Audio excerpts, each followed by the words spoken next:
So I'm painting this outdoors because of the heat factor. It's too cold in the shop. But yeah, I'm painting it on the garbage can. So I did that because I know I get a lot of comments about that. But yeah, there's nothing sticking in it. So there's nothing blowing up in the paint. So I'm good to go here. I'm trying to hold the camera here, paint and talk at the same time. It's a little difficult, but this will dull out in a minute. We'll hit it with a second coat, let it cook in the sun. It's maybe 55, 60 degrees out here, so the sun will amplify that a little bit. Let's see, it turned out good. I didn't go through and straighten all the dings and dents in these rims because there's no point. Because as soon as I mount these up, they're going to get scratched and I'll have to touch them up. And this isn't a perfect restoration on this truck anyway, so I just wanted to look half decent and you know, be able to go down the road and not rust out. So this isn't going to be a museum piece. I plan on driving the old girl. I'll give you a view here. Not that old girl, but this old girl.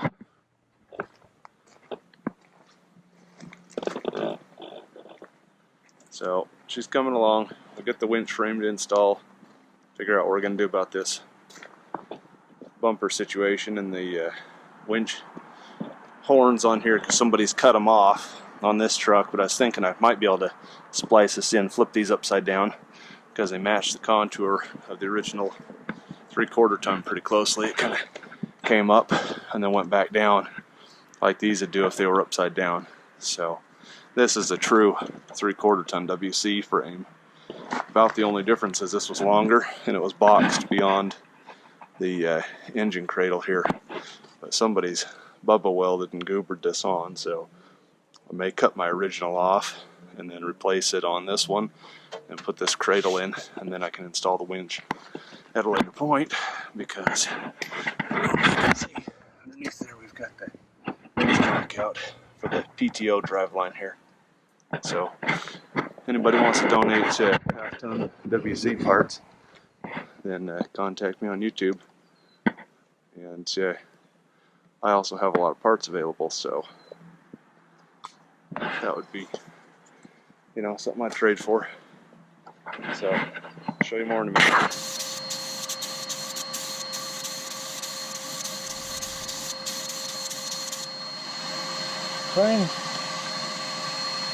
Trying to get up underneath that little lip in this rim because it's real far underneath there. It's very difficult to get the paint in there. I don't know if you can see on camera, but it gets hard to get paint in there. So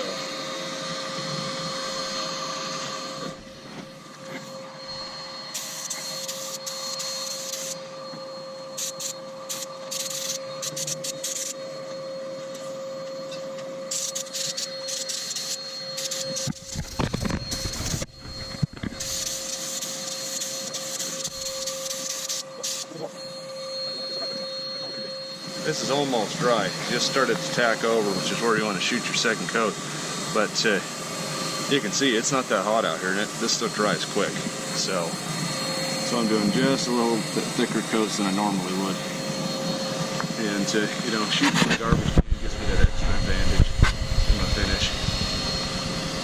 But no, all joking aside, if you look at that wheel, then the finish on there is really nice. No crap in there. The dirt's been wet today, so it's not kicking up any dust. If you're wondering what we're doing with the vacuum over there, that tire was full of water. So this vacuumed out the water, now we're blowing air through it to get it dried.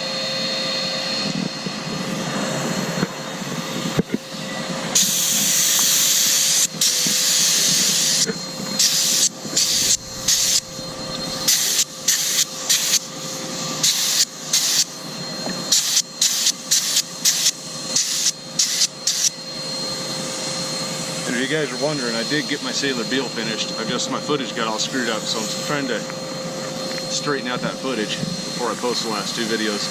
But she's humming right away. It works great. Never run out of air now. I can maintain 150 PSI just about no matter what I'm doing.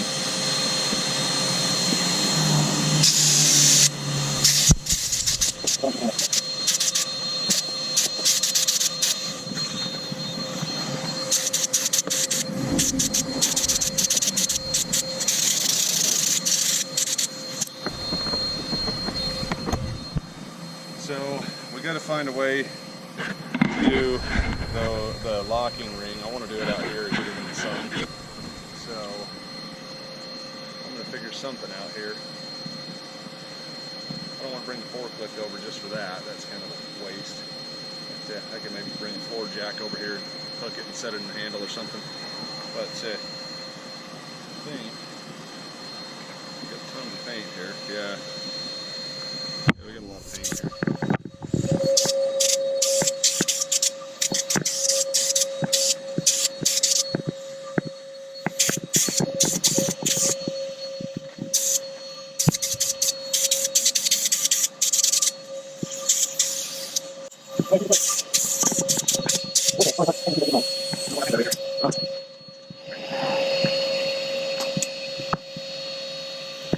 Alright, well, we'll give you the old walk around here. If you guys get the gist, I mean, it's green paint. What else is there to say?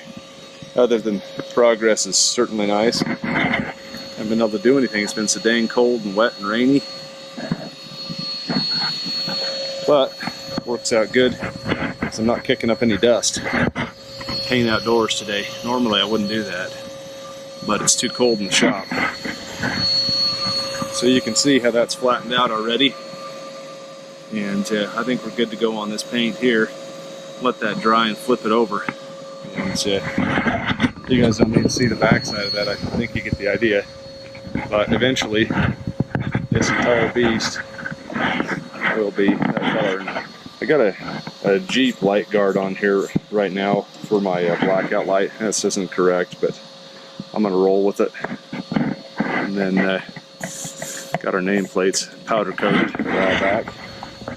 And hornets flying around trying to sting me today. Pop, you good, come here. So, found that the original coil is supposed to sit here. I have it. And in the process of testing the coil for a customer, I thought I'd throw mine on there, the 6-volter, and test it, and it worked just fine. So I don't know why they switched it, because they didn't switch any of the electrics, other than I think we might have a 12-volt starter in here, but it works just fine on 6 volts. It just rotates like it would a 6-volt. So you can see we got a lot of work here. Previous video I painted this head, and you know, we've got antifreeze in here. This these guys who put this thermostat housing on here, I guess they just tried to use silicone in here, and so it's leaking. So we'll fix that, put the proper gaskets on, but this motor's not going back in. This will just be a spare builder, because it's a good motor. It does run. It just needs to be bored out, machined and stuff. So I've already got that 265 Spitfire, which will give me 14 more cubic inches. 14. But you can kind of see it. This radiator was modified a long time ago by the guy that owned this. He had this filler neck where it should be, and somebody put a 251 in here, and so 251 is like 2 inches longer. And so they kind of cleverly just moved this radiator back behind the radiator support, core support, and it works, but then you couldn't close the hood. So he had that modified, moved the filler neck down, and works fine, doesn't overheat. So I'm going to roll with it, and then I can just bolt the new motor in. But, I'll show you something under here. So as I climb underneath this, these guys who owned this before really did a number on, I don't know if you can see it, because I can't see what the camera's picking up, but anyway, they've cut holes in the frame, in the engine cradle, and they've hooked chains on here. It's kind of hard to see it even in the daylight, but if the lighting's just right, you can see right there even that they've cracked the frame. So this will be getting replaced anyway, because I've got that winch style one that goes in here, and so it just kind of worked out. You can look underneath the truck here. Clutch has been gone through on this. We still need to put the cover back on.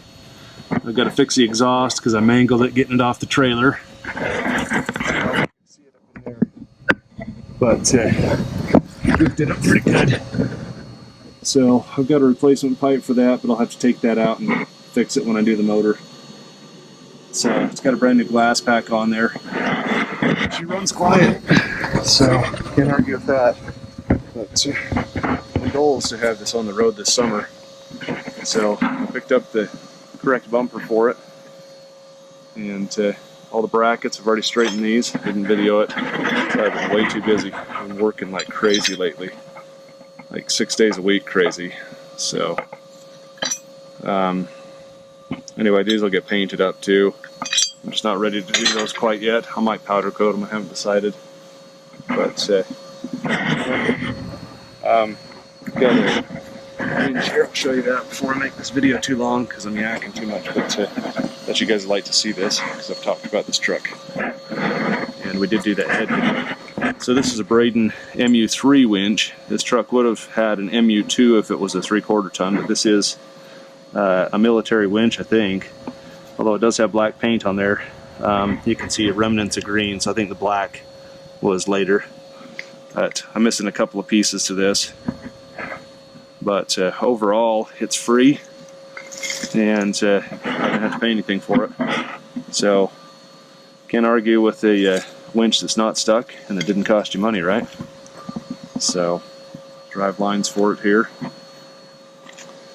We'll have to recondition those and put in new U-joints and stuff. And then I don't know what's going on with this pillow bearing, if this is even right for this truck, but it's smoked. So maybe turn a new one out on the lathe out of some bronze. I'll show you more when I get a little further on this. Thanks for watching, guys, and keep in mind I'm making these videos in my spare time, so they're kind of whenever I can get them done. So I'll catch you guys later. Like, comment, subscribe, and